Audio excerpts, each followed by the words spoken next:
Hello, everyone, and welcome to this month's Mayor's Corner.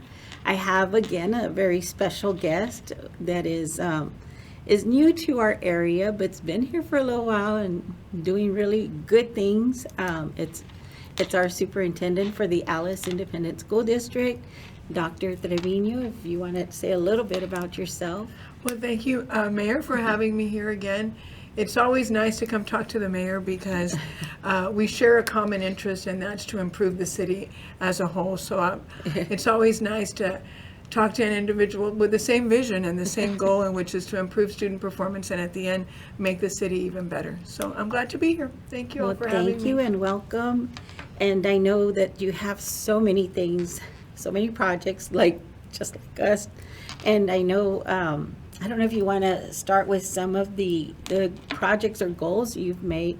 I was very impressed with the one where we were saying about having the students focus on a degree or I can't think of vocational. Oh, yes. A vocational path, whichever of the two, but something to set those goals.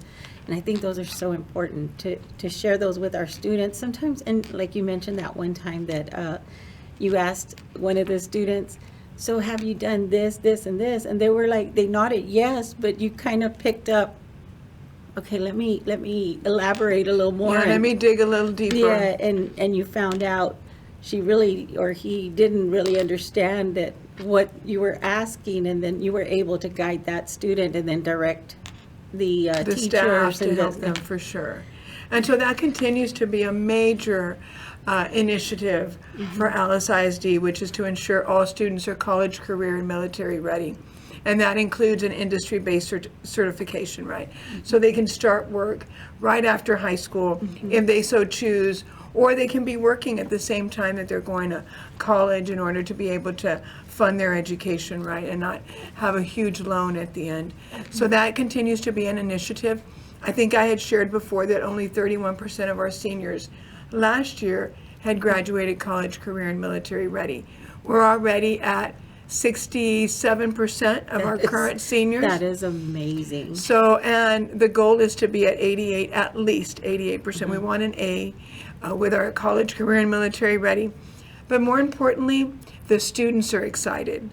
It is so wonderful to see Coach Castellanos, for example, sharing how the students are sending him a text. Sir, I just got college, career, and military ready. I just passed my TSI, which is the entrance exam for community colleges or any university to start taking courses if they did not get a certain score in ACT or SAT.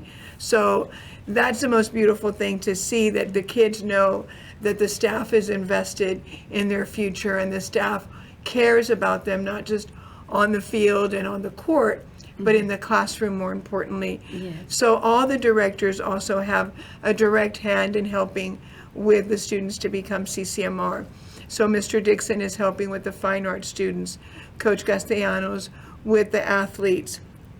We have Dr. Mendieta helping with the special education students, because even our special education students can get CCMR credit through an industry-based certification or showing that they're able to work, so their employability skills, building them up as well to be able to get a job. Dr. Garcia is helping with our bilingual students, our homeless students, our military kids.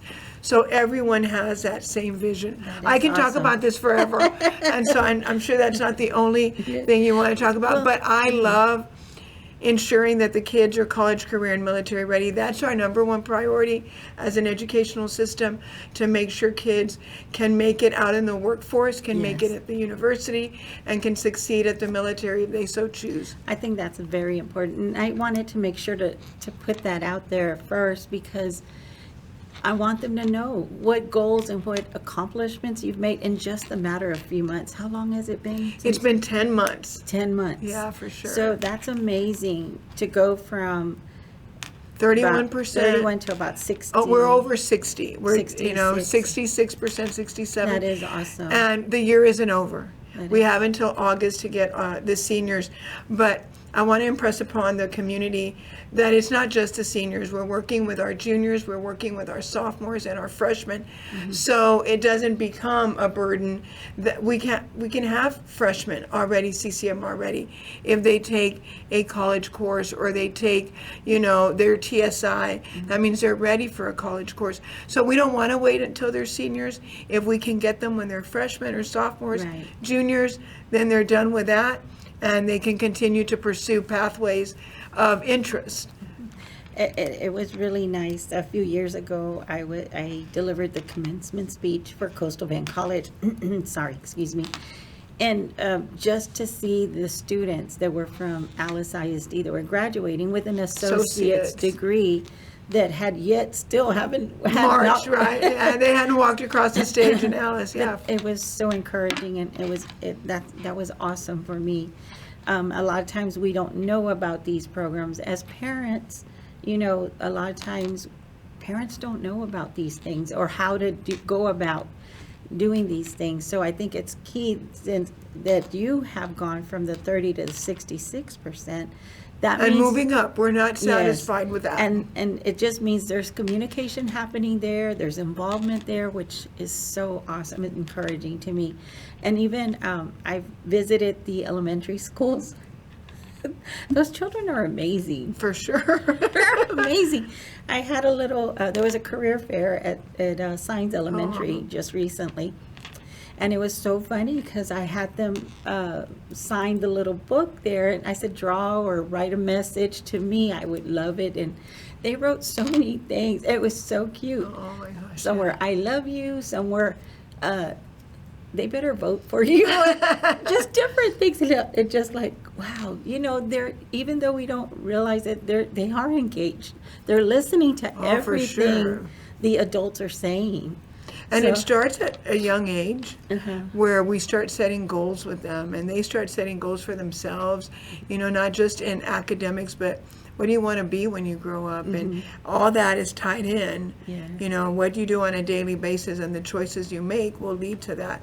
So I'm glad to hear that. I mean, I certainly love our kids, but it's great when others Yes. come knocking and saying, you know what, they're doing great. I'll share another story. I went to Noonan to read recently. Right. It was for Dr. Seuss yes. Day, yeah, for sure. So I went to read to students, right? And they all, it's very humbling and so exciting when they're like, the mayor. It's so funny. But when they said, you're the mayor, one of them said, can you clarify who the president is? Is it Obama or Biden? I was like, I said Biden. They go, oh, I told you. It was just, they're so cute. They're tiny, they're cute. But one thing, when I was leaving, they said, oh, Mayor, by the way, our teachers need a raise. As if you have something to do with that. It's so funny. Anyhow, I Well, I love just them. think that students are very impressionable, obviously, right? We know. Yes. And as the adults around them, we need to be those role models. Yes. Because you're absolutely right. They're watching everything that we do on a daily basis from their home, their family, their immediate family first and foremost will serve as the role models, but everybody in the community. So they see the yes. mayor, they hear the mayor, and they see you and they elevate you to the level of respect that you certainly deserve, but that hopefully they can emulate one day. And that, I'm sure that's why you were there as a reader. Oh, gosh. And in career day to say you can be me one day. Yes. Right? It was really awesome to meet the students and see just that innocence, and some of them with so much knowledge, like for their age. Right, for it's sure. just, it was No, amazing. they have lots of questions for everybody, Yes. so we need to be ready to answer them. Yes. The other thing, I know that there's things that we've talked about, our foundation, and certainly the education is a big part of that foundation for our future citizens, our students that will become our future leaders and business owners and so on. So education, I know, I'm so happy you have a really good handle on that and have those goals. I know attendance, you've done an initiative on that also to say it's important to attend, it's important to have the students here every day. Oh my goodness, Mayor, like, I'm working on that every day, and I need everybody's help out there in the community, because this is, something that we can all work towards. Definitely attendance has improved from last year, anywhere from 1% to up to 6% on a daily basis. So there's some days that we're doing better. I mean, every day we're doing better, but some much better than others. But it's still something that we need to work on. We can't educate the kids in the community if they're not in our classrooms. Right. So we really I want to impress upon everybody listening that we need our kids in school. Yes. And if they have a doctor appointment, if they can please schedule that toward the latter part of the year, the latter day. part of the day. Because like right now, we're getting ready for state assessments. So every Tuesday in April, after the first week, right? So I believe April 8th is the first Tuesday of the month. Every Tuesday, they will be taking a state assessment, third graders on up, right? And so every day that a student is out, they're missing out on 8 hours of instruction. They're missing out on, if you multiply that by 60 minutes, an hour, that's a lot of minutes of instruction that they're missing. And so attendance continues to be an initiative. And again, I want to impress upon everybody listening, please encourage the students to come every day. If they're not feeling well, we want them to stay at home. But if they can come to school and make the doctor's appointment at the end of the day, that'll definitely be a win-win. Yes. Okay, so knowing that you're focused on education, our teachers, everyone is focused on education for our students. We have another aspect that's coming up. And a lot of people sometimes don't quite understand why we decide certain things and how that impacts our future. So just moving on to, you have something that has been brought up and has been introduced to the community as a need for the stadium, for the football stadium.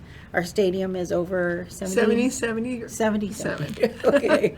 And, and there are some needs, and I know that there's so many questions that come up, and I just want everyone to know, and I speak for myself, as a leader of this community, when things come up like this that are going to be a huge financial impact or perceived to be the way, I don't know, however, we do look at numbers. We look at, we have financial consultants that we consult with. We have our finance directors and our staff there that are looking at these type of numbers and know, if it's structured this way, this is what the impact is going to be. And I know I can't speak to that, but I want to just, if you wanted to touch on that a little bit. Oh, for sure. So yeah, the board called for a bond election for May the 4th in February. So on February the 12th, the school board made a decision, and they voted upon having a bond election. And so this bond election is very specific to the stadium. So back in 2020, there was an evaluation done of Alice Memorial Stadium, and it took a couple of years to complete the study. But through the study, it is found that there's multiple deficiencies in the stadium, from definitely not being ADA compliant, and definitely the rebar and the concrete has begun to separate, so causing issues for the foundation. It is a 77-year-old stadium, and so restrooms are not ADA compliant. We need multiple restrooms, and we have a very limited number of restrooms. The stadium seats and bleachers are not sturdy enough for us to be able to just add the railings, for example, to be ADA compliant. The foundation is already so cracked that if you nail something else in it, it will just expand and cause more problems. And so that's where we're at with the stadium. We did go and ask for not only the individuals that conducted the evaluation that said that we needed to do multiple repairs, but they're recommending that we just do a complete new stadium because the multiple repairs will be very often. And so we have molding in the stadium underneath where the players, I guess, go in between or during half times, and not just for football, The stadium is used for soccer games. The stadium is used for Little Olympics. The stadium is used for graduation, for track and field events. It's not just set for football. And so we asked for also guidance from our financial advisor on what the district could ask for without having to raise a tax rate. So the district could have asked for a $45 million bond without having to raise the taxes or the tax rate. And so based on multiple times going back with the architects as far as what is it that we could design to be even less, right, and yet make it a new stadium based on the fact that the deficiencies called for a new stadium. So that's where we got the 38 million to include lights at the baseball and softball stadiums as well. The bond will be specific for stadiums, and the verbiage does indicate by law it needs to read that taxes will be increased. Okay, even though we're not asking for increase in tax rate, we don't need an increase in the tax rate to be able to make our payments, right? Yeah. And so people sometimes think, well, how can it not raise taxes? And so districts are funded with two different buckets of money. So money is either in the maintenance and operation or in the INS, which is the interest and sinking. The maintenance and operation, that pays teachers, that pays the band uniforms, that pays for the light bill every month, the water bill, the buses, transportation, All your gas. day-to-day. Right, your daily maintenance and operations. The other bucket is only for debt services, only. I can't move money from here to give teachers more. You know, and teachers' salaries or anything like that will not be impacted by this, right? But I can't move money here because the state is saying you do have to update your facilities. You do need to eventually have new stadiums. You do need to build new classrooms, etc. So if we moved all that money, then there wouldn't be any money here. And then how are we going to fund it? So they have you, or that you need to have money in the INS bucket. Your INS is interest and And sinking sinking. fund. And I don't know if it works differently than our interest, and that's strictly for debt service. And once a debt is paid, that changes that structure. But you also, if you need capital improvements, those are things that we go out for bonds because we say, okay, we have to look at everything. So our finances, when we look at these things, we're looking at our tax assessed values because that affects how our M&O and just different things are impacted. So when we say your taxes won't be raised, they're basing it on an assumption. They look at all the assumptions and assessing those assumptions, whether our assessed values will remain stable. Correct. Or will they go up?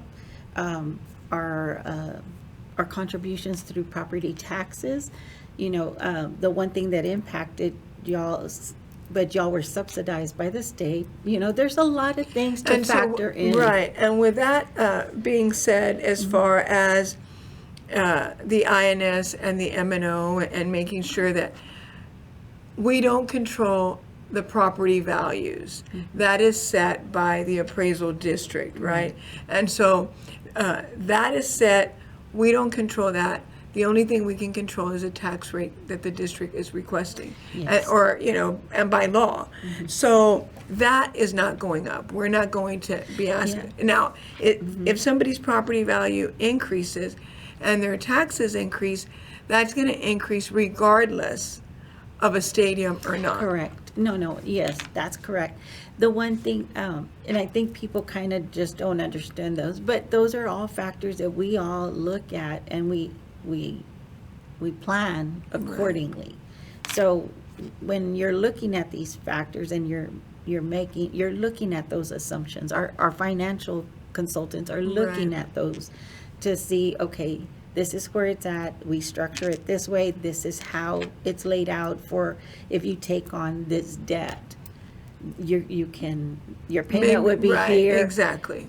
As long as there's no dramatic changes or anything, and that's what, and I just want everyone to know that we do look at all those factors. Oh, yeah, no, most definitely. And even for what we qualify for, Mayor, right? For example, Correct, yeah. a spouse, or a husband and wife go and request a loan where you get both incomes, and the bank will tell you qualify for so much, right? And so that's kind of how the district works. A bond is a loan. And so you're going to be asking for a loan. How much does a district qualify for based on our property values currently? rating. Exactly, our rating, et cetera. So- Have we been making our payments on time, which we have? And so those little things do have an For impact. the debt service that we Yes. have to, we structure them depending on how they were put together. But yes, I mean, that's what I'm saying. It's something that's well thought out and looked at.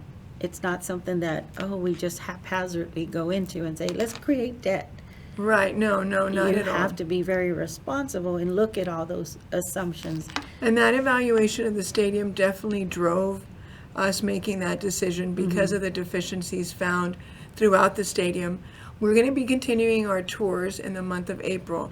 So every Thursday in the month of April, we invite any community member to go see for yourself the conditions that the stadium is in order for you to make an informed decision. Right. And so we'd like, those will be every Thursday at 5 o'clock at the stadium on the west side of the stadium. Okay, well, good. If you haven't had a tour, we encourage you to go out there and have For a tour and sure. ask some questions. And evaluate for, yourselves. Yeah, I know that there's been questions about the field, natural versus Synthetic, artificial. Yeah. Do you have a little bit of information on that for And so everyone? that decision, it's budgeted to go synthetic, right, which is the turf. But definitely we would like input from the community as well if they have, an opinion. Are we going to make everybody happy? Maybe not, right? But we want to make the best decision for the students. And that question is already leading to the fact that it would pass. So I'm going to remain optimistic that the bond will pass. But after that, certainly those decisions will be made. Okay. If we go natural turf or synthetic, the money's already there either way to Okay, take care of it. so it's not something set in stone. Oh, no, No. this is how, so it's open to still Yes, consideration. in talking to bond counsel, right, like what's the best way to do it, because they did recommend that we ask and do like a survey through and just evaluate after it gets approved, right, because we couldn't put that on the bond itself, that verbiage. It's just for a stadium, and it needs to read for or against, and so that's how it'll read. Okay, okay. Well, that's good news. I didn't, Yeah. I think a lot of people didn't know that part of it. They feel like, that's the way it's gonna be. So there's still room Right, for sure. to making those adjustments. And ask for community input. Okay, well, good. And by having a new stadium, what would that do for us as far as tournaments, as far as? And so that's a great question, because the stadium is not just for Alice ISD, right? It's for the entire community. And so we right now do attract volleyball playoff games, and we attract basketball playoff games, but we don't for football, Okay, because of the fact that a couple of things. One, it isn't turf, right? And two, the restrooms and the showers are not in good conditions. So, for example, in the home side, we don't have showers. And in the visitors, the showers, again, I invite people to go see it for themselves. They are 77 years old. And as much work as you try to do to clean it, throughout the years, the corrosion has developed. And we do have to tell the visiting team, because that's the first thing they ask, do you have showers? Because they're going to be traveling from either the Valley or San Antonio and meeting here. And they don't want to travel 2-3 hours back and, not be showered after a 3-hour game. So they ask the first thing, do you have showers? And our answer is no. So that's already a minus. And so our individuals can work the game if they work here. So that's another plus for the community. And certainly people are going to go eat in our local restaurants. And the revenues coming from that definitely will benefit all the local businesses and or hotels for that matter as well.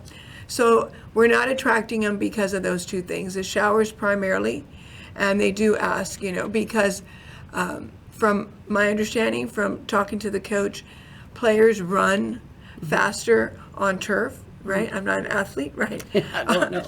In that sense, I can do some stuff, right? But I've never been a football player to know that. But that's another thing that the kids supposedly run a little faster. And I don't know if that would be the major determinant, but definitely the showers.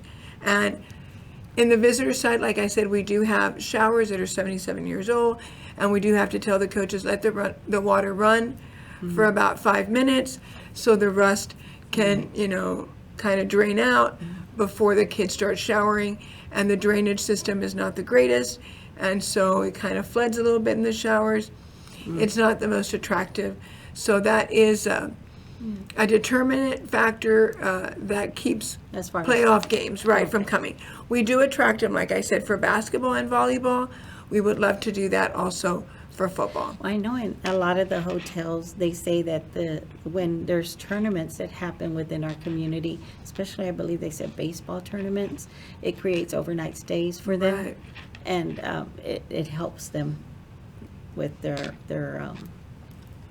hotel profits, stays and yeah, stuff. their profits, for Yes, sure. so- And that's what I'm saying, the stadium is not just for football, it's for soccer, it's for, the track and field. And right now, those of you, I'm sure probably everyone in Alice has at one time or another gone to the football stadium, right? Or gone to the stadium. We have the bleachers where the band sits and the strutters sit, and bleachers on the other side where the student sections sit. And that blocks the view for a track and field competition. So when the students are running around those curves, the parents aren't able to see them, or the audience. And so that's another thing that we'd like to definitely Improve change, upon. right? And increase the home side. Right now it's about 2,800 capacity. We'd like to increase it to 4,200. We do have two sections in the visitor side that are identified as home seats. We'd like to bring them home to that one side to just show that unity on one side. So those are some of the changes as well that are being proposed with a new stadium. And I know I've had individuals say they would love to go to the games now without those rails, they just can't get to the seats that, to be able to attend those games, and they would love to. So I know we that's have a- some real loyal fans out there. We have fans that have had season tickets for over 50 years, or they hand them down to the next Yes. generation. And so definitely rich in traditions here, and a lot of support for the community. But that has been another, I guess, determinant in having people come to the games. The fact that they don't have that stability Right. of holding on to a railing so they can get to their seats. So that would definitely change if we had a new stadium.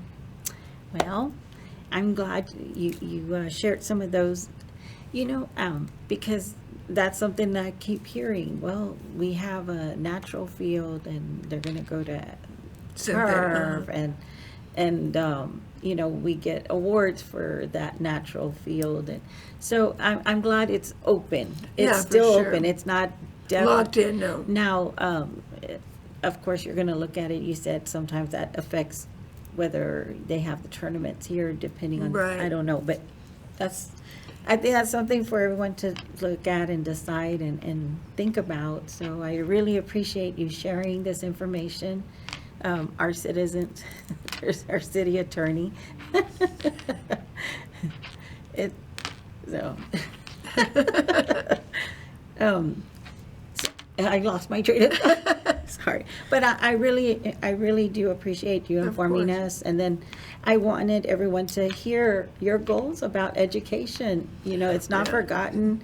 And of course, we know our deficiencies that we still have within our buildings and, you know, what we want to do to address those also. I know that sometimes people feel like academics, that we should be focused on academics. I want to assure everybody in the community that that's my number one priority and that of the staff as well.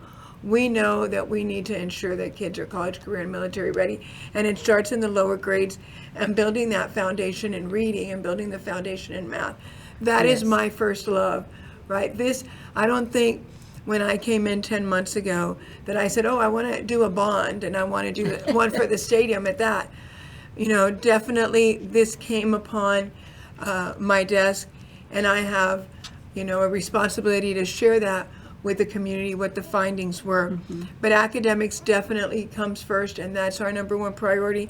And we're not going to minimize that ethical and moral obligation to educate kids. Academics and safety will always come first. Building a stadium is not going to deter from that. We're not going to give the students less in the classroom because we're building a stadium. Or not address our Oh, yeah, for buildings, sure. our improvements. Oh, So, no. We already have a plan for the high school as far as even this summer. We want to definitely remodel the restrooms.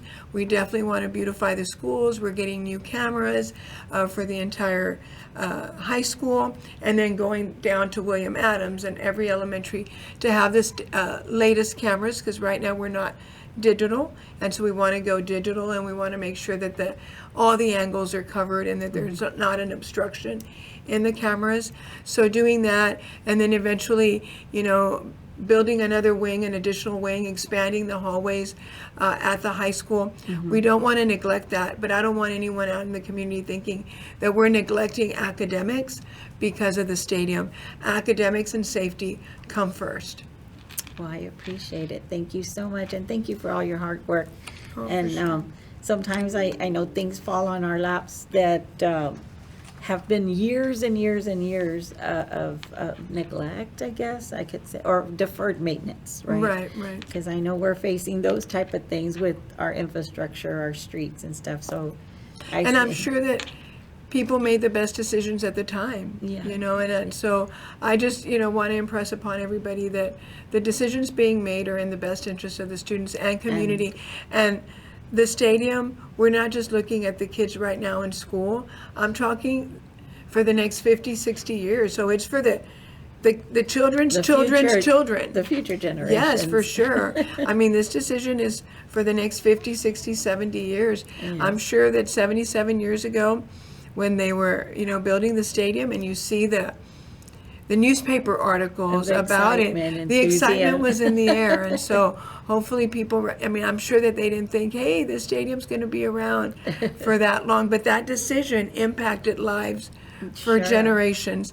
And that's kind of what is expected here, that the decisions being made and the money being spent will be spent for the next 50, 60, 70 years. Yes. But I also want to, can I make an Sure. announcement? Yes. We are trying to do just kind of a big old recruitment of pre-K kinder students that are out there. So if there's any kids that are going to be turning 4 or 5 and are not in school, we're having a big campaign to get them in school. So they must be 4 years old on or before September 1st. So parents out there, please come enroll your students.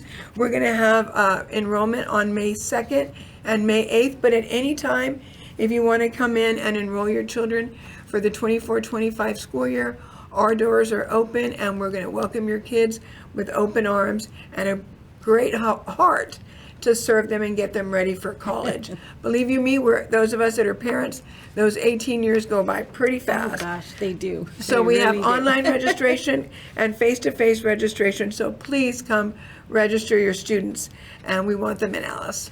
And they can find this on your website? Yes, you can find it on our website, and we will be, the link will open on April the 8th. So parents, please be on the lookout, because that's next Thursday, I believe. And our tours do begin every Thursday, beginning on April 4th at 5 o'clock. So Thank you so much. Thank you. I think this is. please trust us with your children. Bring them in, enroll them. Thank you so much. Thank you, 'cause Mayor. You play a huge role in our community, and you're teaching our future leaders, and Well, it's a team effort. yes. From the parents at home to the city to, businesses around here, and definitely our staff, our teachers, and, everyone is playing a role in educating our kids. So it does take a team. Thank you for the invite. Thank you. Thank you all. you. Bye, everyone. Happy Easter. Have a For safe sure. and blessed Easter. Thank you. Bye-bye. Happy Easter. Go crack some eggs.